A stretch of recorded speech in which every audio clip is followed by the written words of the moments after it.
Good afternoon, guys. Okay, in the last class, we were discussing about IMF, that is International Monetary Fund. Okay, and under that, we finished discussing about what are all the objectives and functions of IMF. Okay, ஒரு வாட்டி நம்ம revise பண்ணிக்கலாம். நம்ம IMF வந்து IMF ஓட headquarters, international monetary ஃபண்டோட headquarters வந்து Washington டிசியில் இருக்குது. ஓகேவா? அண்ட் எப்போ எஸ்டாப்ளிஷ் பண்ணாங்க? எஸ், இந்த year of 1945 IMF was establish. டோட்டலாக 189 மெம்பர் கண்ட்ரிஸ் இருக்குது அப்படின்னு படித்தோம். ஓகேவா? At present we have 190 countries under member countries under IMF. Okay, try to remember all these things and few futures and objectives. பார்த்தீங்கன்னா IMF ஓட main feature என்னென்னு பார்த்தீங்கன்னா global monetary cooperation. So இந்த monetary cooperation குளோபலாக achieve பண்ணுறதுக்கு ஐஎம்எஃப் ரொம்பவே வந்து ஹெல்ப்ஃபுல்லாக இருக்குது. And few other remaining features அப்படின்னு பார்த்தீங்கன்னா ஃபினான்ஷியல் ஸ்டெபிலிட்டி வந்து இந்த 190 கண்ட்ரீஸோட ஃபினான்ஷியல் ஸ்டெபிலிட்டி வந்து செக்யூர் பண்ணுறதுக்கு ரொம்ப ஹெல்ப்ஃபுல்லாக இருக்குது. And then to facilitate the international trade. Okay, international ட்ரேடை ஃபெசிலிட்டேட் பண்ணுறதுக்காகவும் அண்ட் ஹை எம்ப்ளாய்மெண்ட் வந்து ப்ரமோட் பண்ணுறதுக்கும், எக்கனாமிக் க்ரோத் வந்து இம்ப்ரூவ் பண்ணுறதுக்கும் அண்ட் அன்எம்ப்ளாய்மெண்ட் வந்து டிக்ரீஸ் பண்ணுறதுக்கும் வந்து ஐஎம்எஃப் ரொம்பவே ஹெல்ப்ஃபுல்லாக இருக்குது. ஸோ இந்த 190 கண்ட்ரீஸுக்கும் வந்து ஐஎம்எஃப் வந்து ஒரு ஃபினான்ஷியல் ஹப்பாக இருக்குது. ஓகேவா? So to provide financial help to all these 190 countries this IMF is helping. So இந்த ஐஎம்எஃப் வந்து எப்படி ஃபண்ட்ஸ் வரும் அப்படின்னு பார்த்தீங்கன்னா, ஸோ இந்த 190 கண்ட்ரீஸ்க்கு வந்து ஃபினான்ஷியலாக ஹெல்ப் பண்ணுதுன்னா ஐஎம்எஃப்க்கு யார் காசு கொடுப்பா? ஐஎம்எஃப் வந்து யார் ஃபண்ட் ப்ரொவைட் பண்ணுவாங்கன்னு பார்த்தீங்கன்னா in terms of loans and quotas. ஓகேவா? ஸோ லோன்ஸ் அண்ட் கோட்டாஸ் மூலிமா இந்த ஐஎம்எஃப் வந்து காசு வருது. ஸோ கோட்டாஸ் அப்படின்னா என்னென்னு பார்த்தீங்கன்னா இந்த ஒவ்வொரு கண்ட்ரிக்கும் அவங்களோட எக்கானமிக் வேர்ல்டு லெவலில் எக்கனாமிக் பொசிஷன். இப்போ யூஎஸ்ஏ எடுத்துன்னு பார்த்தீங்கன்னா it has the first number 1 position in terms of economy. Okay, so இது மாதிரி ஹையஸ்ட் எக்கனாமிக் பொசிஷனில் இருக்க ஒரு கண்ட்ரி வந்து நிறைய கோட்டாஸ் வந்து இந்த ஐஎம்எஃப் வந்து கோட்டாவை பிரித்து கொடுப்பாங்க. அவங்க வந்து இவ்வளோ கோட்டாஸ் வந்து ஐஎம்எஃப் பேங்க்கில் போட்டு வைக்கணும் அப்படின்னு ஒவ்வொரு கண்ட்ரிக்குமே அவங்களோட எக்கனாமிக் பொசிஷன்ஸ் பேஸ் பண்ணி கோட்டாவை வந்து ப்ரொவைட் பண்ணுவாங்க. ஸோ இது மூலயமா வந்து ஐஎம்எஃப்க்கு வந்து காசு கிடைக்கும். ஸோ அந்த காசை வச்சு தான் அவங்க வந்து என்ன பண்ணுவாங்கன்னா under developed countries and developed கண்ட்ரீஸ்க்கு வந்து they are helping in many ways. Okay, so these are the basics of IMF. Try to remember this. Okay, and coming to the facilities of IMF. So என்ன facilities provide பண்ணுறாங்க அப்படின்னு பார்த்தீங்கன்னா first facility is basic credit facility. Okay, so the financial assistance வந்து நான் already சொல்லியிருக்கேன். இந்த member கண்ட்ரீஸ்க்கு வந்து IMF வந்து ஃபினான்ஷியலாக அசிஸ்டன்ஸ் பண்ணுறாங்க அப்படின்னு சொல்லியிருக்கேன். ஓகேவா? So to over come temporary difficulties ஏதாவது இருந்துச்சுன்னா, டெம்பரரி டிஃபிகல்ட்ஸ் இந்த சென்ஸ் ஏதாவது ஒரு பேலன்ஸ் ஆஃப் பேமெண்ட்ஸில் வந்து ஒரு டிஃபிகல்ட்டி இருக்குது. ஸோ பேலன்ஸ் ஆஃப் பேமெண்ட்ஸ்னு உங்களுக்கு ஆல்ரெடி நம்ம நிறைய வாட்டி டிஸ்கஸ் பண்ணியிருக்கோம். ஓகேவா? அதில் ஏதாவது டிஃபிகல்ட்டி இருந்துச்சுன்னா அவங்க வந்து என்ன பண்ணுவாங்க? ஃபினான்ஷியலாக ஹெல்ப் பண்ணுவாங்க ஐஎம்எஃப். ஓகேவா? And then a member nation can purchase from the fund other currencies or SDRs in exchange of its own currency அப்படின்னு சொல்கிறாங்க. ஸோ அவங்க கரன்சி வந்து எக்ஸ்சேஞ்ச் பண்ணிக்கிட்டு ஒரு ஹையர் அதர் கரன்சிஸ் வந்து நம்ம வந்து ஈஸியாக வந்து வாங்க முடியும். In exchange of or currency they can buy இப்போ நம்ம இந்தியன் ருப்பி வந்து எக்ஸ்சேஞ்ச் பண்ணிக்கிட்டு நம்ம யூஎஸ் டாலர்ஸ் வந்து அதுக்கு ஈக்குவலாக வாங்கிட்டோம்னா என்ன ஆகும்? நம்மளுக்கு ப்ராஃபிட் தான். பிகாஸ் யூஎஸ் டாலர்ஸோட value when compared to Indian rupees, US டாலரோட value is very much greater, very much higher இல்லையா? So they can repay this. அப்படி வாங்கிட்டு அவங்க வந்து ஒரு ஸ்டேபிளாக ஒரு பொசிஷனுக்கு வந்துட்டாங்கன்னா அவங்க வந்து ரீபே பண்ணிடலாம் ஐஎம்எஃப்க்கு. ஓகேவா? So in terms in hard times, in difficult times, these IMF is providing financial help to those are in need, to those countries who are in need. Okay, and coming to the next point, so SDR. So what is meant by SDR அப்படின்னு பார்த்தீங்கன்னா, so SDR full form பார்த்தீங்கன்னா special drawing rights. இது வந்து இதுக்கு தான் other name வந்து paper gold அப்படின்னு சொல்கிறாங்க. இது வந்து எப்போ வந்து க்ரியேட் பண்ணியிருக்காங்க அப்படின்னு பார்த்தீங்கன்னா it is created by IMF இந்த இயர் ஆஃப் 1969. ஸோ இது வந்து எதுக்கு க்ரியேட் பண்ணியிருக்காங்க அப்படின்னு பார்த்தீங்கன்னா to solve the problem of international liquidity. So international liquidity in the sense, okay, so if there is any problem in the transactions or in the monetary funds in the World Bank, so this அதுக்கு ரிலேட்டடான problems எல்லாம் வந்து இந்த வந்து STR வந்து like STR is helping to remove all those problems. Okay, so ஃபைனலாக இங்கே பார்த்தீங்கன்னா they have mentioned here all the transactions by the fund in the form of loans and the repayments, its liquid results, its capital etc. are expressed in the form of SDR அப்படின்னு சொல்கிறாங்க. So எந்த ஒரு டிரான்சாக்ஷனாக இருந்தாலும் அது வந்து loan மூலியமாக இருக்கட்டும், இல்லைன்னா ரீபேமெண்ட்ஸ் மூலியமாக இருக்கட்டும், லிக்விட் ரிசல்ட்ஸ், கேஷ் இன் ஹேண்டாக இருக்கட்டும், கேபிட்டலாக இருக்கட்டும், எல்லாமே இது வந்து எப்படி எக்ஸ்பிரஸ் பண்ணியிருக்காங்கன்னா எஸ்டிஆர் ஸ்பெஷல் டிராயிங் ரைட்ஸை வந்து எக்ஸ்பிரஸ் பண்ணியிருக்காங்க. ஸோ இதோட main the achievements of the fund can be summed up in the words fund is like an international reserve bank. So இந்த எஸ்டிஆர் தான் வந்து எப்படி வந்து சொல்லியிருக்காங்கன்னா ஒரு fund is like international reserve bank. நம்ம வந்து பேங்க் நம்ம வந்து எப்படி யூஸ் பண்ணுவோம்? So we use bank as நமக்கு வந்து இப்போ வந்து ஒரு பிஸ்னஸ் ஸ்டார்ட் பண்ணால் வந்து நமக்கு வந்து லோன் தேவைப்படுது இல்லையா? ஸோ அப்போ அந்த மாதிரி டைமில் என்ன பண்ணுவோம்? Will go to bank and will get loan from the bank easily. So அதே மாதிரி தான் if any country is in need or in any problem or any temporary difficulty இருந்துச்சுன்னா they can easily approach IMF and they can get funds. Okay, so அது வந்து எப்படி சுருக்கமாக சொல்லியிருக்காங்கன்னா SDR அப்படின்னு சொல்லியிருக்காங்க. Okay, so that is the first point. And coming to the next one, extended fund facility.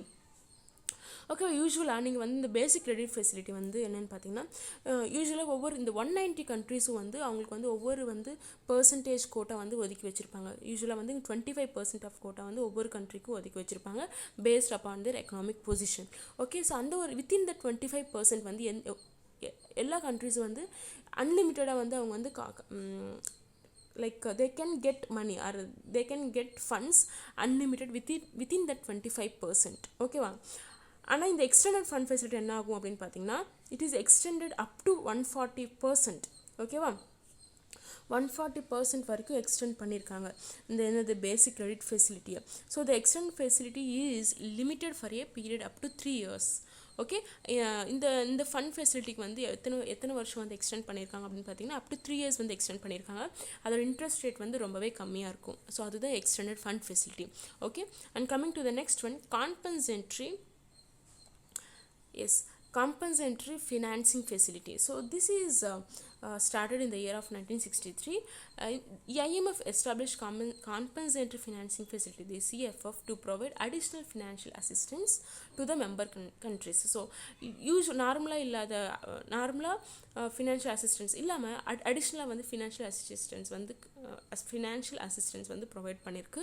யாருக்கெல்லாம்? இந்த மெம்பர் கண்ட்ரீஸ்க்கு. ஸோ இந்த மெம்பர் கண்ட்ரீஸ்னாலே உங்களுக்கு மைண்டில் வந்துடணும் all the 190 countries. Okay, particularly primary producing countries facing shortfall in the export earnings. Okay, so primary producing countries அப்படின்னா primary products வந்து எந்தெந்த countries வந்து ப்ரொடியூஸ் பண்ணுதோ அவங்களுக்கு வந்து அவங்களாம் என்ன பண்ணுவாங்க? ப்ரொடியூஸ் பண்ணி எக்ஸ்போர்ட் பண்ண வந்து ஸ்டார்ட் பண்ணுவாங்க. அந்த ஒரு எக்ஸ்போர்ட்டில் வந்து ஏதாவது கம்மியாக ஏர்ன் பண்ணுறாங்க, கம்மியாக அவங்களுக்கு இன்கம் கிடைக்கிது அப்படின்னா அந்த மாதிரி கண்ட்ரிஸ்க்கு வந்து இந்த ஐஎம்எஃப் என்ன பண்ணியிருக்காங்க? CFF மூலிமா காம்பன்சேட்டிவ் ஃபினான்சிங் ஃபெசிலிட்டி மூலிமா they are providing fund. Okay, so in the year of 1981 the coverage of compensatory financing facility was extended to the payment problem caused by fluctuations in the cost of cereal inputs. Okay, இவங்க 1981 என்ன பண்ணியிருக்காங்கன்னா அவங்களோட financial facility வந்து extend பண்ணியிருக்காங்க. And payment problem வந்து ஏதாவது problem இருந்திருக்கு இல்லைனா வந்து இந்த ஃபினான்ஷியலில் வந்து ஏதாவது ப்ராப்ளம் இருக்குன்னா இவங்க வந்து இந்த காம்பன்சேட்டிவ் ஃபினான்ஷியல் ஃபெசிலிட்டிஸ் மூலமாக மெம்பர் கண்ட்ரிஸ்க்கு வந்து ஹெல்ப் பண்ணியிருக்காங்க. ஓகேவா? யார் ஹெல்ப் பண்ணியிருக்கா? IMF ஹெல்ப் பண்ணியிருக்காங்க. So that is a third one, coming to buffer stock facilities. Okay, so buffer stock facility அப்படின்னா என்னென்னு பார்த்தீங்கன்னா இந்த ப்ரைமரி கூட்ஸ் இது வந்து எப்போ ஸ்டார்ட் பண்ணியிருக்காங்கன்னு பார்த்துக்கோங்க. ஸோ ரிமெம்பர் எவ்ரி இயர், எல்லா இயருமே வந்து நீங்கள் precisely you need to remember the years. Okay, don't get confuse with years. Okay, so this buffer stock facility is started in the year of 1969. Okay, so இதோட purpose என்ன அப்படின்னு பார்த்தீங்கன்னா primary goods produce பண்ணுற கண்ட்ரீஸ்க்கு எல்லாத்துக்குமே ஃபினான்ஷியலாக help பண்ணுவாங்க. Primary கூட்ஸ்னால் என்ன? All the food grains. Okay, so இந்த பஃபர் ஸ்டாக் ஃபெசிலிட்டி அப்படின்னா என்னென்னு பார்த்தீங்கன்னா யூஸ்வலாக வந்து இந்த ப்ரைமரி கூட்ஸ் எல்லாம் வாங்கி வந்து ஸ்டோர் பண்ணி வச்சுக்குவாங்க. ஓகேவா? All the food grains related எல்லாவோட ப்ராடக்ட்ஸ் வந்து ஸ்டோர் பண்ணி வச்சுக்கோங்க. எதுக்கு ஸ்டோர் பண்ணி வச்சுக்குவாங்க அப்படின்னு பார்த்தீங்கன்னா like in terms of shortage நம்ம வந்து இப்போ வந்து டியூ டு லெஸ் ரெயின்ஃபால் வந்து அந்த பர்டிகுலர் கிரெயின் வந்து விளைச்சல் இல்லாமல் இருக்கலாம். ஸோ அந்த மாதிரி டைமில் என்ன ஆகும், அதோட ப்ரைஸ் ரொம்ப ரொம்ப ரொம்ப ரொம்ப அதிகமாயிரும். So at that period stock பண்ணி வச்சிருக்கறனால என்ன ஆகும் அப்படின்னு பார்த்தீங்கன்னா, they can use that at that difficult times. So அந்த பர்டிகுலர் கிரெயின் கிடைக்காத டைமில் வந்து ஸ்டாக் பண்ணி வச்சுருக்கிற கிரெயின் வந்து யூஸ் பண்ணிட்டாங்கன்னா so it will be helpful for them. So அதுதான் என்ன சொல்லுவாங்கன்னா buffer stock facility. So buying and storing the stocks. Okay, so using storing in good times and using that stored stocks in the time of difficult times. Okay, so that is about buffer stock facility. And coming to the fifth one, supplementary financing facility. So this is the IMF makes temporary arrangement to provide supplementary financial assistance to member countries facing payment problems relating to their present quota sizes.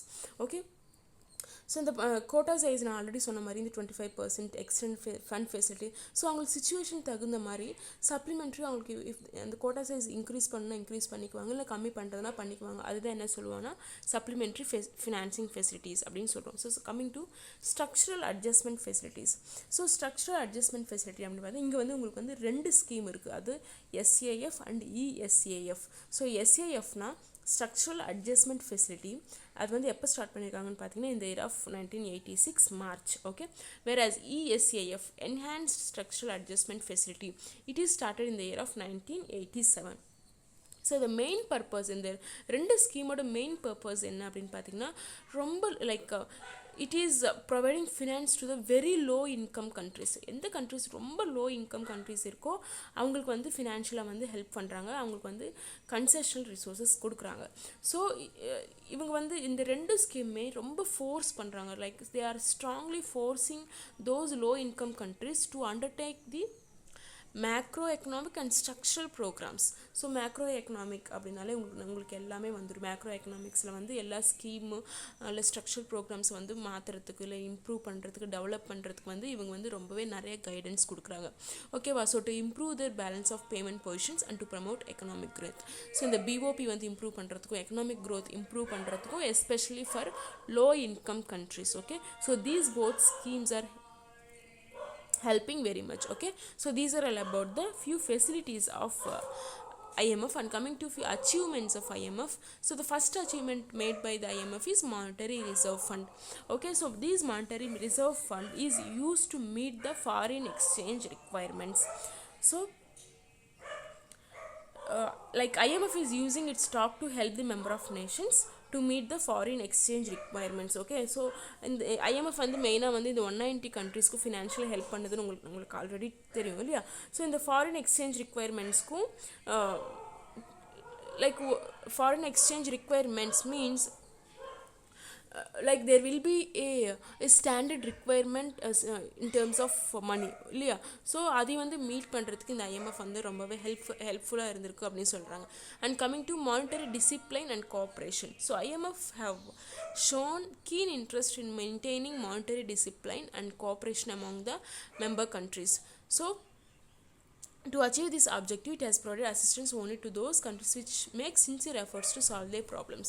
So எல்லா country இந்த 190 கண்ட்ரீஸ்க்கும் IMF வந்து help பண்ணும் அப்படின்னு நம்ம வந்து expect பண்ண முடியாது. எந்த கண்ட்ரி வந்து அவங்களோட எக்கனாமிக் க்ரோத் அண்ட் அந்த கண்ட்ரியோட டெவலப்மெண்ட்டுக்கு வந்து ரொம்பவே வந்து இன்ட்ரெஸ்ட் காமிக்கிறாங்களோ, அவங்க வந்து ரொம்பவே சின்சியராக ஒர்க் பண்ணாங்கன்னா லைக் டெஃபினெட்லி என்ன பண்ணுவாங்க, இந்த IMF வந்து அந்த கண்ட்ரீஸ்க்கு எல்லாமே ஹெல்ப் பண்ணுவாங்க. So there should be a monetary discipline and cooperation. இந்த ரெண்டும் இருந்தால், கோஆப்ரேஷனும் இருக்கணும், லைக் கம்பல்சரி டிசிப்ளினும் இருந்தால் மட்டுமே இந்த IMF வந்து this IMF will help the countries. Okay, so that is about the second. And coming to special interest in the problems of UDCs. So UDCனா under developed countries. Okay, so however வந்து இந்த 190 கண்ட்ரீஸில் வந்து நிறைய developed கண்ட்ரீஸ்லாம் இருக்கலாம், இல்லை developing கண்ட்ரீஸாக இருக்கலாம். ஆனால் இந்த IMF வந்து பர்டிகுலராக அண்டர் டெவலப்டு கண்ட்ரீஸ்க்கு வந்து டெவலப் பண்ணுறதுக்கு வந்து ஃபினான்ஷியல் அசிஸ்டன்ஸ் கொடுக்குறதுக்கு, பேலன்ஸ் ஆஃப் பேமெண்ட்ஸ் வந்து சப்போர்ட் பண்ணுறதுக்கு ரொம்பவே ஹெல்ப் பண்ணியிருக்காங்க. ஓகேவா? ஸோ அப்படி ஹெல்ப் பண்ணியும் நிறைய யூடிசிஸ் வந்து யூடிசியாகவே இருக்குது. ஸோ அந்த அண்டர் டெவலப்டு கண்ட்ரிஸ் இன்னமும் அண்டர் டெவலப்டு கண்ட்ரிஸாக இருக்குது. ஆனால் வந்து டெவலப்டு கண்ட்ரிஸ் டெவலப்பிங் கண்ட்ரிஸ் வந்து ஒரு சப்ஸ்டான்ஷியல் க்ரோத்தை வந்து மீட் பண்ணியிருக்கு அப்படின்னு சொல்கிறாங்க. So that is the few achievements made by the IMF. Okay, and coming to India and IMF, okay, till 1970 India stood fifth in fund and it had the power to appoint a permanent executive director. Okay, so 1970 வரைக்குமே India வந்து fifth பொசிஷனில் இருந்திருக்கு இன் terms of ஃபண்ட்ஸில். And அப்புறம் வந்து இந்தியாவுக்கு வந்து ஒரு power இருந்திருக்கு to appoint permanent executive director. Okay, so India has been one of the major beneficiaries of fund assistance. Okay, so இந்த ஃபண்ட் அசிஸ்டண்ட்டை வந்து மேஜர் ஃபண்ட் வந்து இந்தியா கிட்டேருந்து வந்திருக்கு. It has been getting aid from various fund agencies from time to time and has been regularly prepaying its டெப்ட். So okay, நிறைய fund ஏஜென்சிஸ்லேருந்து வந்து ஹெல்ப் வந்து இந்தியாவுக்கு வந்திருக்கு. ஓகேவா? அண்ட் ஆல்சோ அதோட கடன் வந்து உடனுக்குடைய இந்தியாவுக்கு இருக்கிற கடன்கள் எல்லாம் வந்து உடனுக்குடைய வந்து ரீபே பண்ணியிருந்தாங்க. டெப்ட்டை வந்து they started repaying their dept.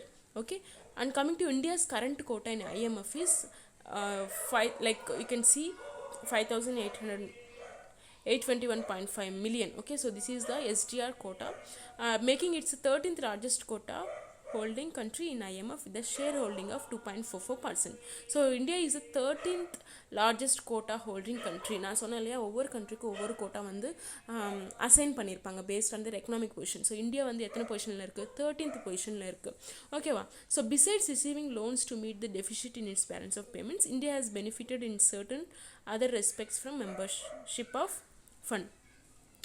So besides loans வாங்குறது மட்டும் இல்லாமல் லைக் பேமெண்ட்ஸ் அந்த பிஓபி வந்து ரீபே பண்ணுறது மட்டும் இல்லாமல் இந்தியா வந்து நிறைய விதத்தில் வந்து they earned respect from membership of the funds. Okay, so this is about India and IMF. This is the relationship between the India and IMF. You can see few questions here and try to read and study those questions too. Okay, thank you.